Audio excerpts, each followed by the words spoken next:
Assalamualaikum warahmatullahi wabarakatuh.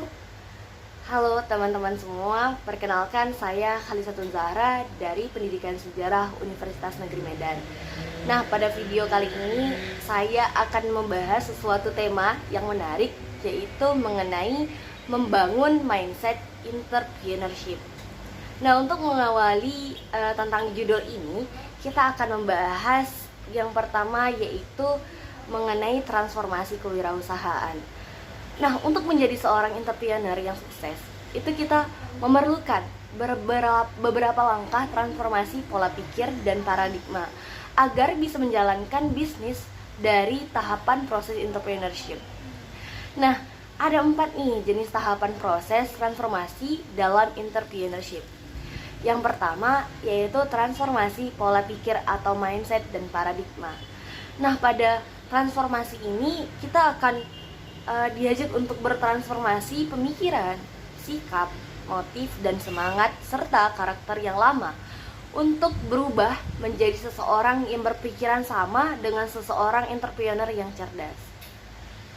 Nah, yang kedua itu ada transformasi cara berpikir yang lama untuk berubah diri dari kebiasaan yang selalu menggunakan logika ke pola pikir yang kreatif dalam menentukan inspirasi, ide, dan peluang bisnis.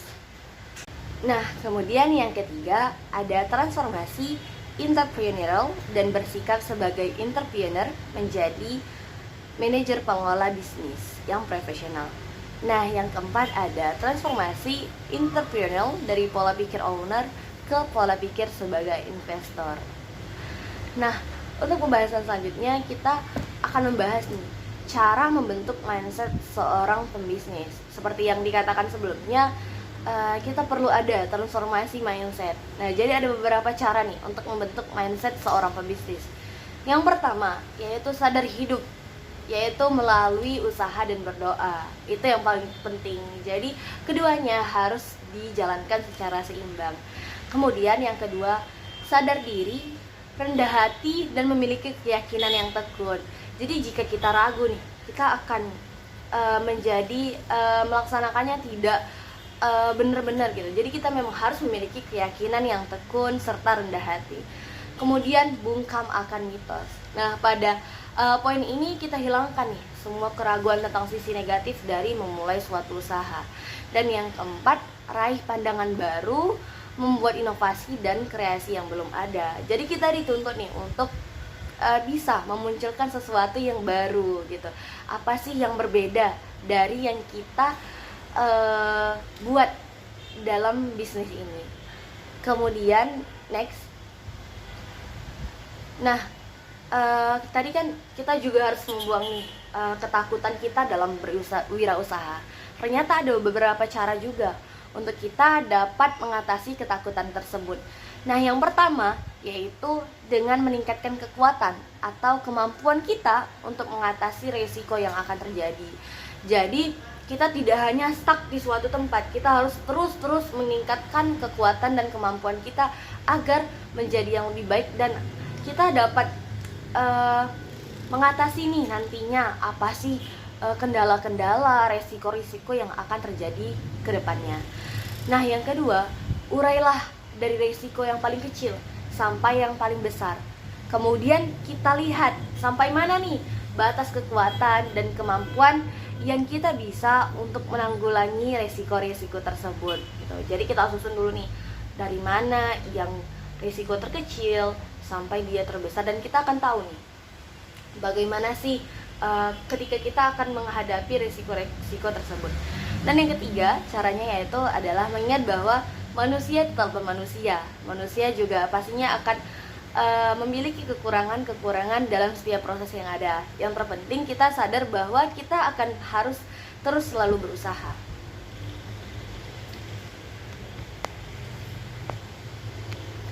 Nah, kemudian kita masuk kepada pembahasan bagaimana sih pola pikir kewirausahaan. Nah, kita akan membahas nih bagaimana cara membentuk pola pikir seorang wirausaha. Dan di sini ada 5 karakteristik pembisnis dengan sikap pikir wirausaha. Yang pertama, karakteristik tersebut yaitu rajin, dan bersemangat dalam mencari peluang baru. Jadi kita harus melihat, wah ternyata ada peluang yang bisa masuk nih gitu. Jadi kita harus terus rajin dan bersemangat gitu. Kita tidak boleh berdiam diri dan hanya pasrah terhadap kondisi yang ada sekarang. Kemudian yang kedua, mengejar peluang dengan disiplin yang ketat. Yang ketiga, wirausaha hanya mengejar semua peluang yang baik dan menghindarkan semua peluang yang tak pandang bulu. Nah, jadi kita memang harus mengejar peluang-peluang yang paling baik nih. Kemudian yang keempat, wirausahawan berfokus pada tindakan adaptif. Gitu. Jadi kita harus melihat bagaimana situasi yang ada dan bertindak secara adaptif.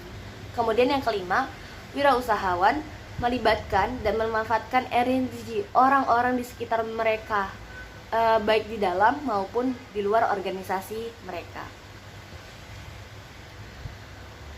Nah, tadi kan kita selalu membahas mindset. Nah, jadi kita perlu nih mengetahui kenapa sih kita harus membangun alasan membangun mindset positif tersebut.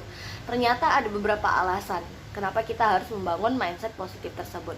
Yang pertama yaitu mindset positif merupakan bentuk rasa percaya diri pada kualitas diri yang Anda miliki. Jadi kalau kita udah memiliki mindset positif, kita akan percaya pada diri kita bahwa kita bisa. Oh, kualitas aku di sini loh, aku akan bisa gitu. Jadi kita punya sesuatu vibes yang baik gitu terhadap diri kita. Kemudian mindset positif akan membuat Anda lebih fokus dalam mencapai tujuan. Jadi kita fokus nih, apa sih tujuan kita? Kita tidak lagi berpikir yang tidak baik gitu. Kita hanya fokus, oh nanti ini akan begini gitu. Jadi kita tidak lagi memikirkan hal-hal yang buruk yang akan menghancurkan mood kita untuk dalam berwirausaha. Yang ketiga, mindset positif adalah kunci kesuksesan. Nah, kemudian kita akan membahas mengenai inovasi dan kreativitas. Dalam inovasi dan kreativitas, kita perlu tahu bagaimana kegunaan dalam pola pikir kreatif. Yang pertama yaitu menemukan gagasan, ide, peluang, dan inspirasi baru. Jadi dalam berpikir kreatif tersebut kita akan menemukan gagasan-gagasan, ide-ide, peluang, dan inspirasi baru agar kita tidak hanya bertumpu pada yang lama. Kemudian mengubah masalah atau kesulitan dan kegagalan menjadi sebuah pemikiran yang cemerlang untuk langkah selanjutnya. Yang ketiga, menemukan solusi yang inovatif. Dan yang keempat, menemukan suatu kejadian yang belum pernah dialami. Jadi kita bakalan menemukan nih kejadian-kejadian yang belum terjadi sebelumnya jika kita melaksanakan suatu inovasi dan kreativitas yang baru. Nah, kreativitas tadi kan kita sebutkan adalah suatu kunci sukses dalam bisnis. Kreativitas itu bukanlah semata-mata untuk memecahkan masalah, tetapi kreativitas itu menciptakan sesuatu yang lebih baik, orisinil, dan pemecah masalah yang kreatif. Kemudian kreativitas itu adalah cara kita mengoptimalkan dan menggunakan pengetahuan untuk mengatasi masalah yang belum ada jawaban yang pasti. Kemudian kreativitas itu juga merupakan kemampuan utama dan dasar menjadi wirausahawan yang sukses. Yang terakhir, kreativitas itu adalah cara kita untuk menghasilkan kesuksesan dengan menciptakan ide, gagasan, serta memunculkan sebuah inspirasi yang brilian. Nah, kemudian kalau untuk bagaimana sih ya agar kita dapat mendapatkan inovasi. Nah, ternyata ada beberapa sumber yang dapat mendorong terjadinya inovasi. Yang pertama ada perbedaan atau gap antara permintaan dan penawaran. Kemudian penciptaan permintaan karena kecenderungan atau tren. Ketiga, adanya perubahan, yaitu ekonomi, teknologi, sosial, dan lain-lain. Yang keempat, adanya masalah yang belum terpecahkan dalam jangka waktu yang lama. Dan yang terakhir, inovasi yang ditujukan untuk mengganti inovasi produknya tersendiri. Nah, jadi kelima sumber ini dalam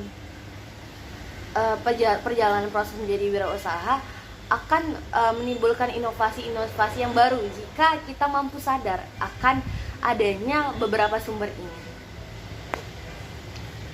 Nah, yang keempat, kita harus mengenal potensi diri. Adapun beberapa potensi diri dari seorang wirausahawan adalah yaitu percaya diri, kemudian berorientasi pada tugas dan hasil, ketiga berani menantang resiko, yang keempat memiliki jiwa kepemimpinan, yang kelima mempunyai sikap orisinil, yang keenam berorientasi ke masa depan, yang ketujuh bersikap profesional. Nah, kemudian dalam berwirausaha ini kita juga harus memiliki motivasi berprestasi. Adapun ciri-ciri individu yang memiliki motivasi berprestasi menurut Johnson dan Squid-Gable dalam Jali 2007 yaitu ada yang pertama, menyukai situasi yang menuntut tanggung jawab pribadi atas hasil-hasil yang bukan atas dasar untung-untungan, nasib atau kebetulan. Kemudian memilih tujuan yang realistis tapi menantang dari tujuan yang terlalu mudah dicapai atau terlalu mudah resiko. Nah, yang ketiga, senang bekerja sendirian, bersaing untuk mengungguli orang lain dalam mengerjakan suatu tugas. Dan yang keempat, mampu menunjukkan pemuasan keinginannya demi masa depan yang lebih baik. Nah, kemudian ada pun beberapa faktor yang mempengaruhi motivasi berprestasi. Nah, adapun faktor-faktor tersebut ada yang dari intern dan juga ekstern. Nah, untuk internnya sendiri itu ada kemampuan, kebutuhan, minat, harapan, dan keyakinan. Dan faktor eksternal yaitu situasional dan lingkungan. Kemudian ada pun aspek-aspek motivasi berprestasi. Yang pertama, harapan untuk sukses atau berhasil dan juga ketakutan akan kegagalan. Yang kedua, seseorang yang memiliki ketakutan akan kegagalan yang lebih besar daripada harapan untuk berhasil dikelompokkan ke dalam mereka yang memiliki motivasi berprestasi yang rendah. Nah, dari pembahasan tersebut dapat kita simpulkan bahwa mindset artinya sekumpulan kepercayaan yang mempengaruhi sikap seseorang atau suatu cara berpikir yang menentukan perilaku, pandangan, sikap, dan masa depan seseorang. Mindset positif merupakan bentuk rasa percaya diri pada kualitas diri yang Anda miliki. Yakin dengan potensi yang kita miliki merupakan modal awal untuk membangun motivasi dalam kehidupan. Nah, membangun mindset positif ini juga merupakan cara untuk menumbuhkan motivasi hidup secara lebih kekal. Kemudian mindset positif atau pola pikir yang positif ini merupakan cara cerdas untuk fokus meraih kesuksesan. Orang yang selalu memiliki pemikiran negatif di dalam dirinya maka akan sangat sulit untuk maju, karena ia akan terhalang dari berbagai dugaan buruk dalam dirinya. Berpikir negatif juga akan membuat energi kita habis untuk memikirkan hal-hal yang sebenarnya tidak penting untuk kita pikirkan. Lalu kunci sukses dalam berwirausaha adalah kemampuan, keterampilan, kreativitas, keteguhan hati, dan keberuntungan. Nah, mungkin hanya sampai di sini saja teman-teman pembahasan kita pada hari ini. Kita akan lanjut pada video-video selanjutnya. Sampai jumpa lagi. Mohon maaf apabila ada kesalahan. Assalamualaikum warahmatullahi wabarakatuh.